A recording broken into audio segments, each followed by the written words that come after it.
nilak ko yung sarili ko sa kwarto ko na hindi ko pinapansin ng mga magulang ko, mga kapatid. May anxiety ako up to now actually. Hindi ako kumakain ng ganun kadalas. One point, there came a time na naging suicidal ako. I tried to commit suicide 2 times. Nag-farm din ako, which was dito lang sa area na dito. Tayo ko dito. Magagalit-lalo yung nanay ko sa akin. Wala din ako gana. So, sa kama na ako. Hindi ko alam yung nararamdaman. Iiyak ba? Magagalit? Medyo magulo din kasi pag depressed. Depression is a severe illness. Most people do not realize that. They see depression as a mood, as a kind of disappointment, as a state that people can get over if they simply take themselves in hand, go on a vacation, or do something that will improve their mood. People who are suffering from clinical depression, that is not the case. Virtually nothing can make them feel better. Clinical depression is different from sadness. Sadness is something that we all experience. It's an emotion that's very common. The difference between sadness and clinical depression is that clinical depression impacts on functioning.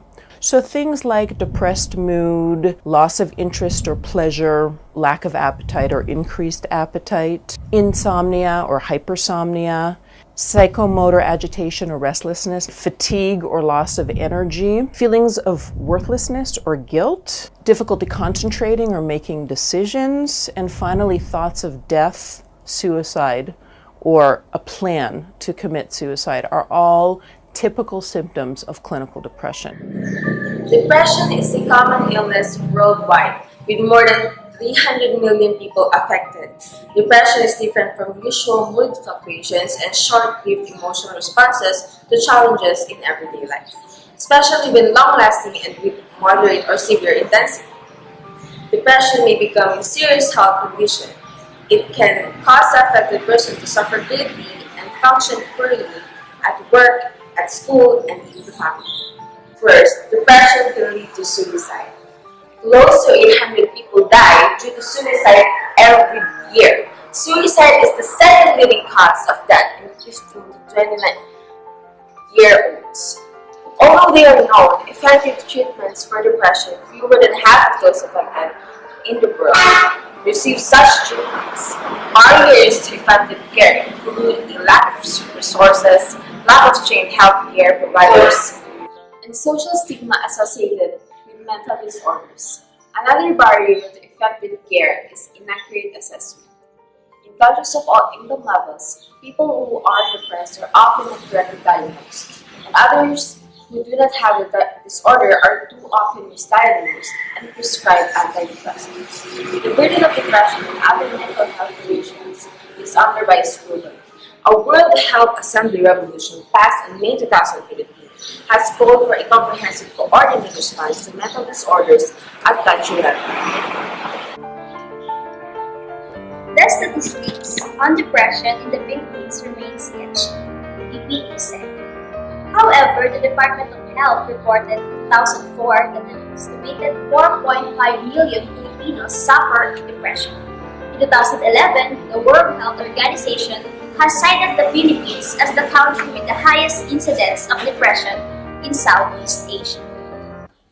Another system that we've been studying for many years in the field is the cortisol stress response system in the brain. The hypothalamus, a part of the brain that is very old, that controls the pituitary gland and makes it secrete a hormone that stimulates the adrenal glands to secrete cortisol, the stress hormone.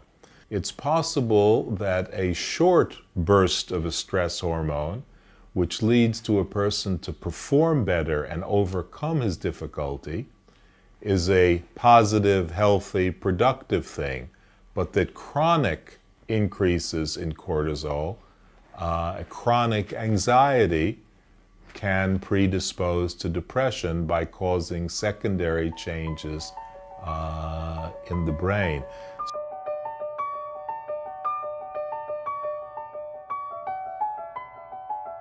There are very many different classes of antidepressants available. The most frequently used are specific serotonin reuptake inhibitors, or the so-called SSRIs. These are the first-line treatments for depression when medication is employed, and they are effective in about 20 to 30% of cases. When SSRIs do not work, then so-called augmenting medications are used. These are medications which are added to the SSRIs in order to increase their effectiveness, or a switch is made from SSRIs to an antidepressant of a different class. With the use of serial treatment, 60, perhaps 70% of people with depression can achieve remission. The question is, what about the remaining people? What about the remaining 30% or so? The answer is that there are a lot of people whose depression is not successfully treated. They can have some improvement in symptoms, things do get better for a while before getting worse again, and ultimately they do develop what is called chronic depression. And this is perhaps one of the most major, one of the most significant challenges facing psychopharmacologists today. The suicide rate in the Philippines has also gone up alarmingly according to the Philippine Statistics Authority.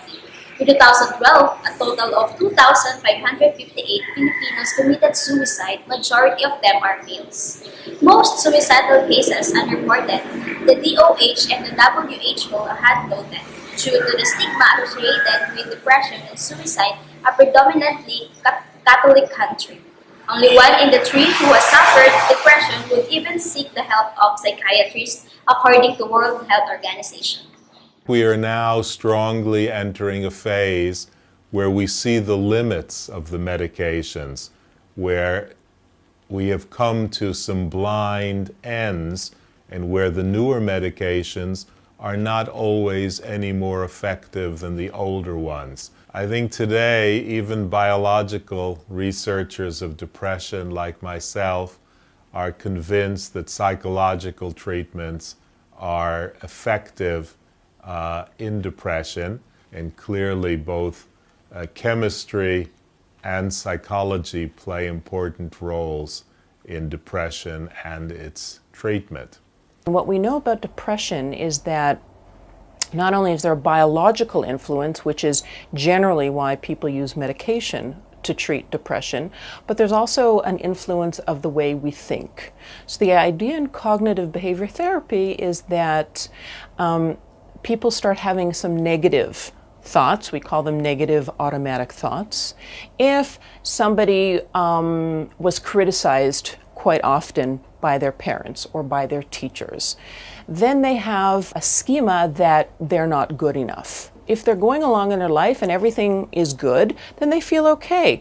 But if they fail the exam and the schema that I'm not good enough gets activated, then they'll start thinking negatively.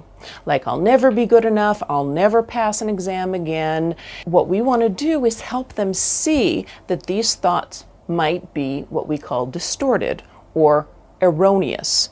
In the treatment, patients are asked to identify their negative automatic thoughts. In other words, what was the thought that was going through your head when you were feeling bad? Then we teach them how to challenge these thoughts. We use a technique called Socratic questioning. Do I know for certain that this is true? How would somebody else think about the same situation? These kinds of questions to help them challenge their negative thoughts and come up with what we call alternative thoughts or rational responses. It's really important to understand that treatment is not necessarily only biological. It's not simply like, oh, I have a headache, I'm going to take an aspirin and then I'm going to feel better.